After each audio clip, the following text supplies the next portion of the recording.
It's Q&A time. So out on Instagram, I stuck this, and I also stuck it in my community tab feed on YouTube, just to see if anyone had any questions, make a video of it. I've seen loads of people do it before. Why not give it a go? I'm going to do it a little differently than the normal boring sit down and answer everybody's questions. But I don't quite know exactly how I'm going to do it. I just know I'm going to do it a little differently than that. See if I can make it a little bit more upbeat than that. But if any of you guys during this do have any questions, stick them in the comments below. I've got some good comments, I've got some bad comments. We'll get through as many as possible because thanks to everybody who did leave a question. There was loads. I don't think I'm going to get through them all, but we'll give it a go, see where we end up.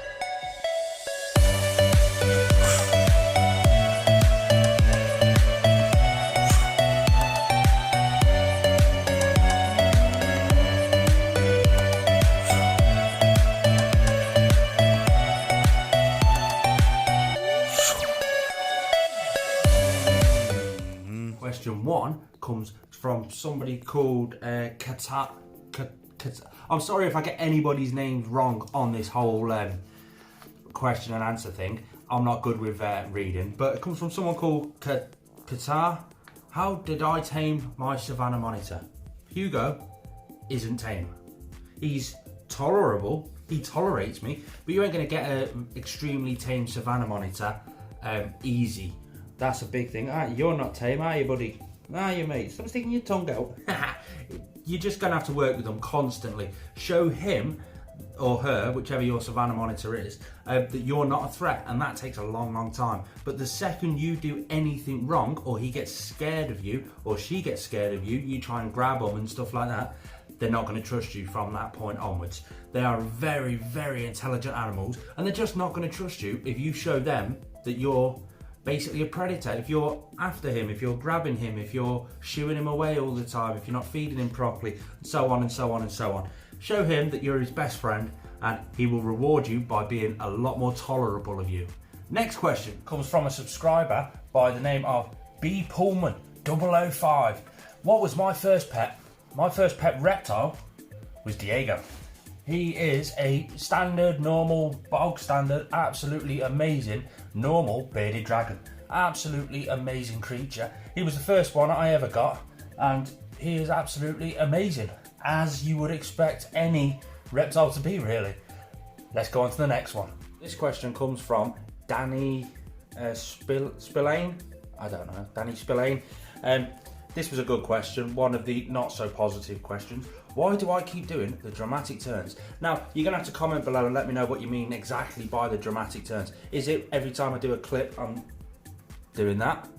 Because that can get quite annoying. I didn't realise I was actually doing that much. So that, I can change it. If that is the problem, I can change it. Or is it the one where I'm going, talking to you guys, and then I turn, but then the camera's over here, so when I'm turning, it's like that.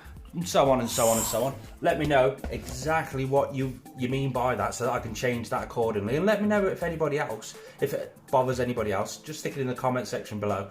And if it bothers anybody, I'll change it more than happily. Jonky asks, he has an enclosure for a leopard gecko at 89 to 90 degrees Fahrenheit. He has no heat source. Shall he get a heat source? No.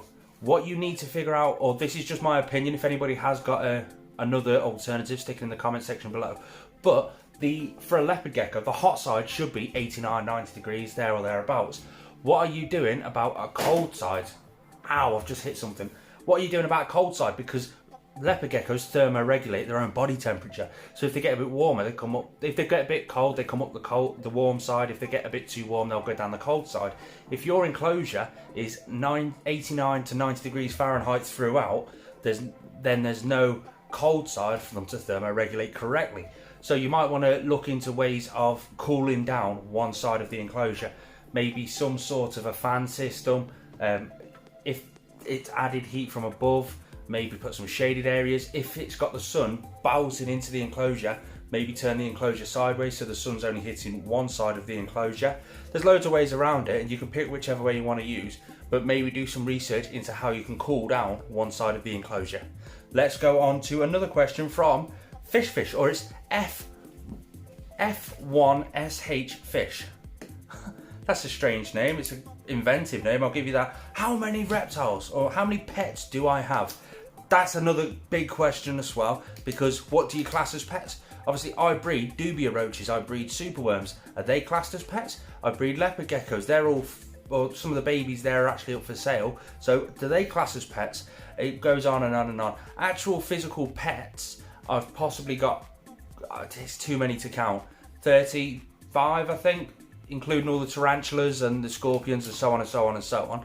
But if you count every individual dubia roach, every individual Morio worm beetle or mealworm beetle, I've got thousands. It depends on what you really class as a pet. But anyway, let's go on to the next question, which again comes from Fish, and it's, do I feed dubia roaches to my leopard geckos?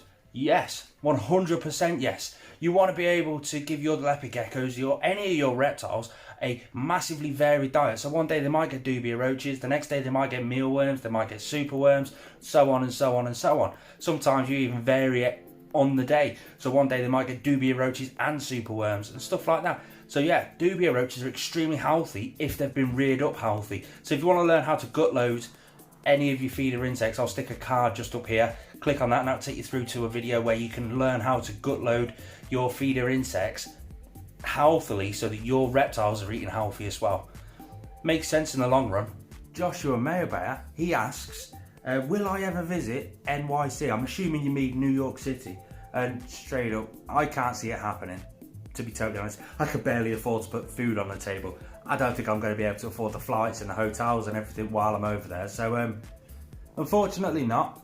I would like to, because I'm not a real big fan of the busy sort of scenery. I've been watching a lot of Casey Neistat lately, and with his in and outs of New York City, and that's just too busy for me. There's no wildlife and stuff like that. But I would like to experience it. It's a once in a lifetime experience. So yeah, you never know. Maybe eventually, when the kids have grown up and they've put me in a good retirement home, and then all my money is actually mine, and then I can convince them that I've lost my marbles a little bit, and then the next day they come in and check on me and poof, I'm all the way in New York City. That's not a bad idea. There we go. It's going to take a fair few years. I'm getting older as we speak, but yeah, maybe one day I'll visit New York City. If I do, I'm coming to see you.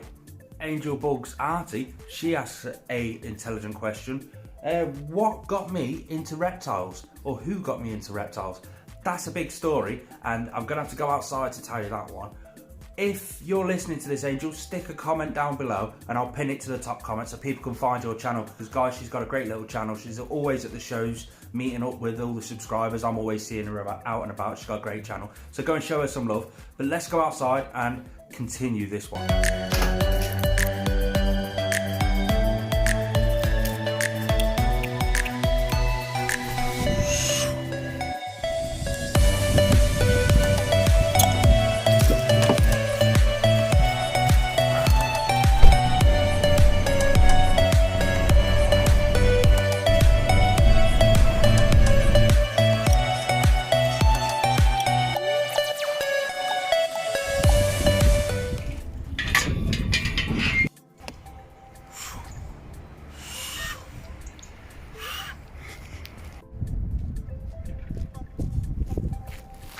I absolutely love it here.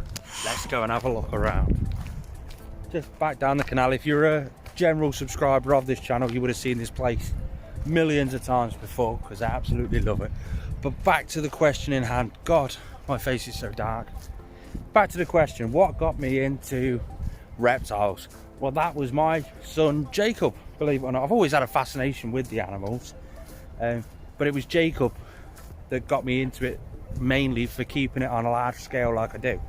Now Jacob, he's just turned 5 actually, only a few days ago, but he's autistic, and his big passion is dinosaurs and animals, insects, invertebrates, all that sort of stuff. And he knows, he's great, he knows the actual scientific names for all the different species of animal.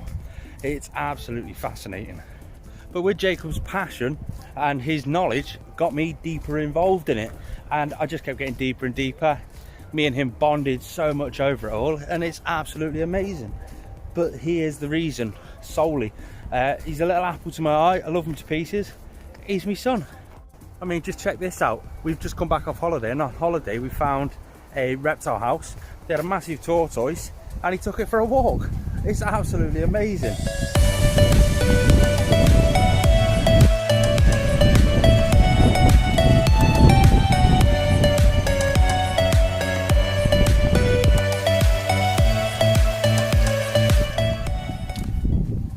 question from JP Pets Nation. Again, JP, if you're watching this, stick a comment down below so everyone can find your channel. It's an amazing channel.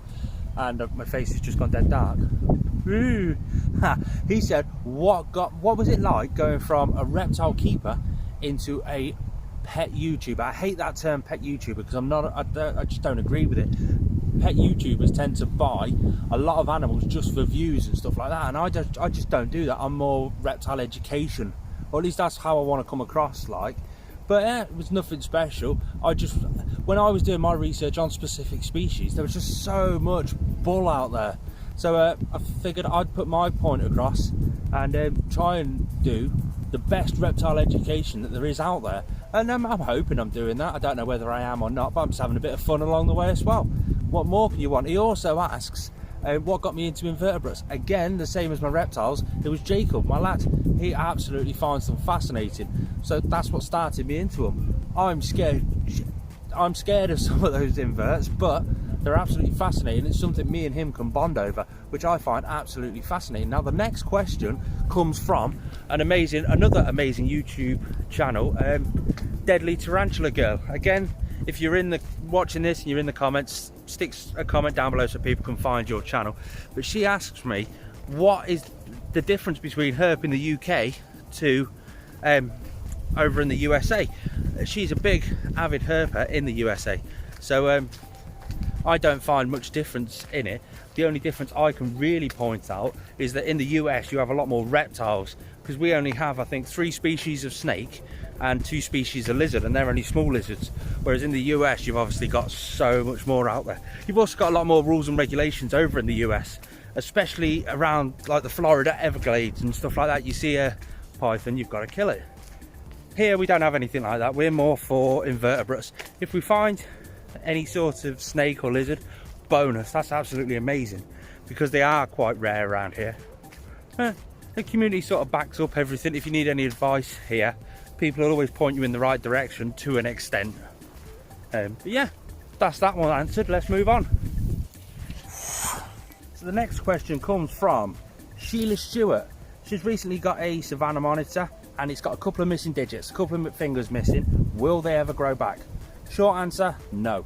The chances are you'll probably find they've been either kept the babies as a group and they've nibbled off every finger. There could have been stuck shed on that specific finger and it could have dropped off with lack of blood flow. It could be a wild caught Savannah monitor, a number of reasons, but it will never grow back. But it will accustomize its life to not having those fingers, especially if it's a baby, because it'll get used to not having that finger. It's a bit like leopard geckos. If they get stuck shed on their fingers, they will drop off. The lack of blood circulation will cause that. I hope that's answered your question. Let's carry on, shall we? Now, PH Illuminations, he asks, who inspires me? And that's a great question, because everybody gets inspired by different people, don't they? Well, for me, I go through, oh, there's a wasp. I go through different stages. One month, I first got like inspired by the absolutely amazing Steve Irwin. Who doesn't get inspired by Steve Irwin? But then it moved on to Camp Cannon and a few people like that. Now my inspirations have changed somewhat. My son Jacob has always inspired me. No matter what, he always inspires me. I always want to do better for him. It's understandable. But I'm really taking a passion into photography, cinematography. I'm doing it badly, but I'm doing it. And the people that inspire me there, which inspire me to do better at life, which in turn makes me make better videos, take better care of my animals, and so on and so on. You've got John Courtney Smith. He's the head scientist at Arcadia. His knowledge is amazing. Sorry, I'm dying. There we go, I'm dying. And then the high energy of the likes of Peter McKinnon, just a few different people like that. I love to find the scientific background behind everything. So the people that write those, they inspire me, but then the energy comes from people with quite a lot of energy. Gary V, he's quite good. Just a little insight into the way my mental mind actually works. So the next one is I'm sorry if I get all these wrong, Ezekiel Rodriguez. Do you ever go herping? Can you send me the next reptile you catch? No. No. You might hear some wind noise. The wind has just picked up. Wild caught animals are appalling. If you watch any of my actual content, you will realise that wild caught I disagree with massively, and we don't really get very many reptiles in the UK. So the ones that we do get here, we want to keep here, keep them thriving, make habitats for them out in the wild so they can thrive, stuff like that. I will never ever catch and keep a wild caught animal, except for, now there is one slight exception here. I'm doing a bit of conservation work with a local conservation trust about rearing the population of isopod and centipedes in one specific area, which I've got licenses to do that, and that's catching to breed up to release. So that's increasing the population of the animals in the wild. That's something I keep off this channel because it's not really related to this channel. But yeah, I will never keep a wild caught animal. I will never go out and catch an animal and then keep it as a pet. That's just frowned upon massively within the industry. Now, Helpful Hacks, he asked what is the strongest and most durable UVB setup for a water dragon. Now I'm assuming you mean a Chinese water dragon. Now the ones that I stick to massively is Reptile Systems because of their durability. I've just done a recent heatbulb test. If you want to see that test, I'll put it up here. But it's a heatbulb test dedicated to the most durable heatbulb. We tried 3 different companies and Reptile Systems came out on top. I've also done a tour around inside of Reptile Systems, and on there I was showing one of their UVB setups. Now they sold it as a complete setup. It's called a T5 illuminair, and it's a 12% UVB and a 6% UVB, 2 different plugs, so you can turn the 6% on before the actual 12% comes on, and that'll replicate a sunset. And you can do the same for reverse at night time to replicate a sunset and a sunrise, and so on and so on and so on. And now that has been tested to destruction, and you see that on the Inside Reptile Systems video. I'll link it just here. Go and check that out, and you can see the destruction they caused onto that actual UVB setup. That's mind-blowing, but that's what I'd use for your Chinese water dragon. Let's move on. So on to yet another YouTube channel has asked me a question. Oddball Inverts. Again, if you're watching this, stick a comment down below so people can find his channel. Go show him some love. He's asked me a non-reptile related question. I'm scared to read this one. Which would I rather have, a severe headache or a severe cold for the rest of my life? Dude, right. You're going down in the middle of the footpath here. I've got a 5-year-old autistic son. I've got a missus. She's got 2 kids that are both coming up teenage years. One of them's a 9-year-old girl, and she's a teenager. I've got a constant headache as it is, mate.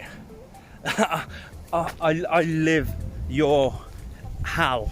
I'm only messing, they're all amazing. God, that wind's just picked up. Whew. Some really weird and wonderful questions there, so thanks for everybody who took part in this. I really appreciate it, but I'm going to leave it there, guys.